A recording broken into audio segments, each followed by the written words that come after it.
최근 서울 아파트는 이전 최고 가격을 뛰어넘고 있습니다. 반포의 레미안 원베일리 아파트는 33평 기준 60억에 실거래되었고, 아크로 리버파크는 51억에 거래가 되었습니다. 지난 부동산 불장 때 46억 6천만 원에 거래되었던 게 최고가였는데, 이보다 4억 4천만 원 높은 금액으로 최고 가격을 다시 갱신했습니다. 이 외에도 잠실의 리센츠 아파트는 2022년 4월 달에 26억 5천만 원의 최고가로 거래된 이후 올해 8월 달에는 이보다 1억이 높은 27억 5천만 원에 거래되었습니다. 요즘 뉴스나 신문 기사를 보면 아파트 가격이 다시 상승한다는 이야기가 실제로 일어나고 있는 일입니다. 그러면 여기서 앞으로도 계속해서 아파트 가격이 상승할지 아니면 이제 하락세로 접어들게 될지 둘 중 어떻게 될까요? 저는 이 해답은 이미 나왔다고 생각하는데요. 이미 정고점을 돌파한 아파트는 앞으로 위험할 수도 있다고 생각합니다. 오늘은 그 이유와 함께 그럼 앞으로 부동산 시장이 어떻게 될지 말해보겠습니다. 오늘 영상을 보시고 내 집 마련에 많은 도움이 되었으면 합니다. 먼저 현재 상황입니다. 제가 영상 초반에 서울의 아파트가 이미 정고점을 뛰어넘었다고 말했는데요. 사실 정고점을 회복한 아파트는 서울에서 입지가 좋은 신축 아파트 일부에 한해서입니다. 입지가 좋은 곳은 강남 3구, 마용성, 그리고 강동구, 동작구 정도의 신축 아파트를 말하며 일부 정고점을 넘어선 곳이 있고 혹은 정고점 근처에서 실거래되고 있습니다. 즉 우리가 뉴스에서 보는 집가 상승은 서울 일부 지역의 신축 아파트 위주입니다. 그러면 이 외의 아파트는 어떨까요? 입지가 덜 좋은 곳의 구축 아파트의 경우 아직도 거의 반등하지 못한 아파트들도 많습니다. 성북구와 서대문구의 구축 아파트의 경우 아직 정고점에서 20% 이상 하락한 상태이고 지난 바닥에서도 크게 반등하지 못했습니다. 서울과 수도권의 아파트 시장은 현재 입지가 좋고 신축일수록 정고점 가까이 왔고 입지가 떨어지고 구축일수록 아직 이전 바닥대의 가격에 있다고 보시면 됩니다. 그래서 수도권에 집을 가지고 있는 분들 중에서도 내 집값이 오르는 걸 느끼는 사람이 있고 집값이 오른다는데 내 집은 오르지 않는다는 사람도 있습니다. 그리고 무주택자분들이나 가끔씩 부동산 뉴스만 보시는 분들은 서울 수도권의 모든 집값이 오른다고 생각하는 분들도 있었을 건데요. 그 생각은 실제 현실과는 조금 다릅니다. 현재는 모든 집값이 다 오르지 않았다는 것을 꼭 알아야 하고요. 그래서 저는 지금이 부동산 상승장은 아니라고 생각합니다. 만약 지금이 부동산 상승장이라고 한다면 2020년과 2021년도처럼 서울 수도권의 입지 좋은 곳이든 나쁜 곳이든 신축이든 구축이든 전부 다 오르는 시장이어야 한다고 생각하기 때문입니다. 이렇게 지금은 입지 좋은 곳과 신축 아파트 위주로 오르고 있는 양극화 상황입니다. 그러면 앞으로도 계속 이런 양극화가 계속 이어질까요? 저는 지금까지의 양극화가 계속 일어난다기보다는 앞으로 서울과 수도권의 정고점을 뛰어넘은 아파트들이 조정받을 가능성이 높아 보입니다.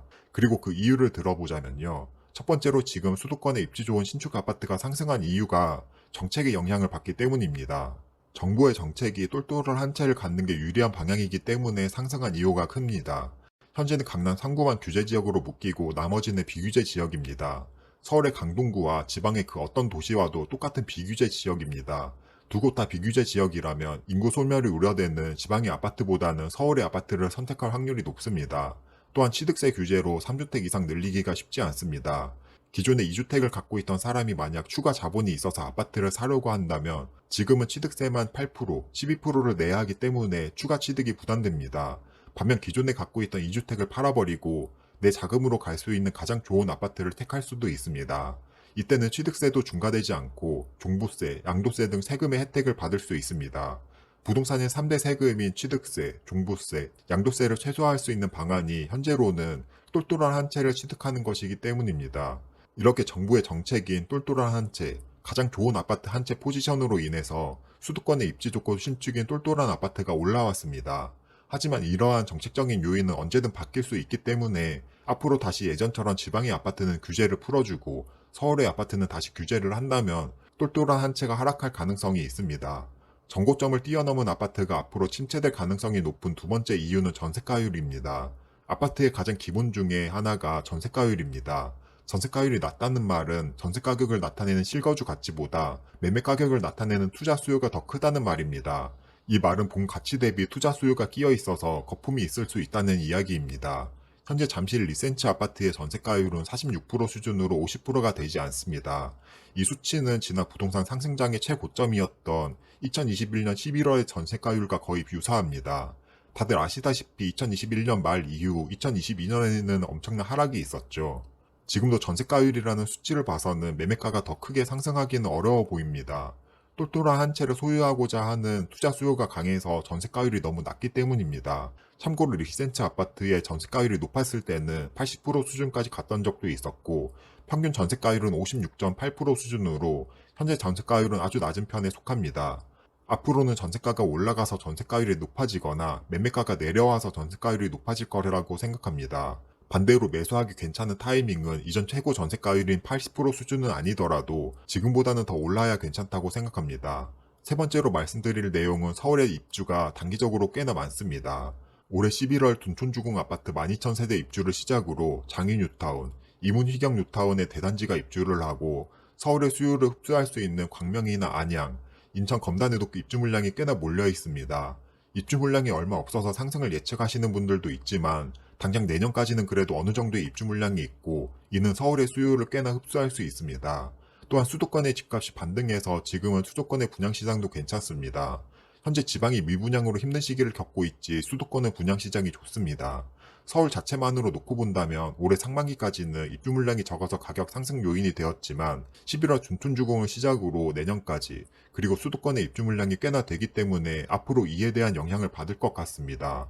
이렇게 총 3가지의 이유로 서울 아파트 가격은 당분간 크게 오르지는 못할 겁니다. 그리고 이 3가지 말고도 가장 중요한 내용이 있는데요. 앞으로는 정부가 집값을 컨트롤하는 시장이 올 거라고 생각합니다. 최근 정부의 대출 규제 정책만 봐도 이번 규제로 부동산 분위기를 완전 바꿔놨습니다. 점점 신고가를 갱신하고 수도권 아파트 가격이 과열되는 양상을 보이니 정부에서는 대출 규제 정책을 내놓았고 분위기는 180도 바뀌었습니다. 저는 앞으로 이런 일들이 많이 벌어질 거라고 보는데요. 지금까지 서울 아파트 가격이 올라가도 가만히 놔둔 거는 전부 다 계획한 거라고 봅니다. 정부는 아파트 가격이 올라가는 것을 원합니다. 아파트 가격이 올라야 분양이 될 거고 이에 따라 건설사도 살아남고 각종 경제 활동으로 인해 우리나라 경제가 살아날 거니까요. 집값이 하락하는 건 정부가 가장 바라지 않는 일입니다. 다만 지금처럼 이전 고점을 뛰어넘는 과열되는 양상은 지켜만 보지는 않습니다. 그래서 이번에도 정부가 직접 나서서 대출 규제를 시행한 것이고요. 지금은 수도권에 미분양이 그리 많지 않으니 이런 정책을 펼칠 수 있었던 것입니다. 그리고 또 앞으로 집값이 너무 침체되거나 하락해서 분양이 되지 않고 건설사가 부도가 난다거나 하는 상황이 오면 다시 규제를 해제합니다. 지난 수십 년간의 역사가 그래왔고 앞으로도 그럴 겁니다.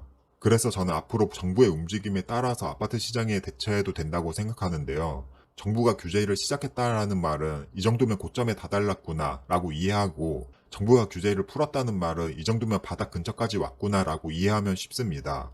앞으로는 수도권과 지방에 대한 규제를 조금 다르게 가져가지 않을까라고 생각하고 그렇게 된다면 오히려 지방에도 기회가 많이 있을 수 있습니다.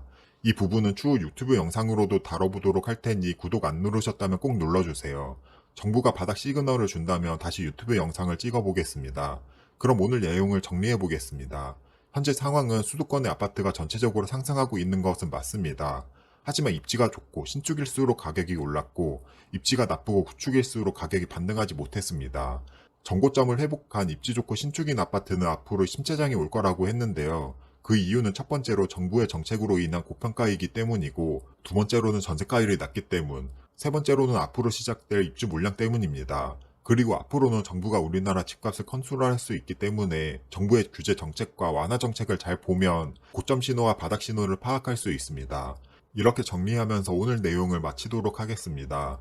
그럼 다음에도 더 좋은 내용으로 찾아오겠습니다.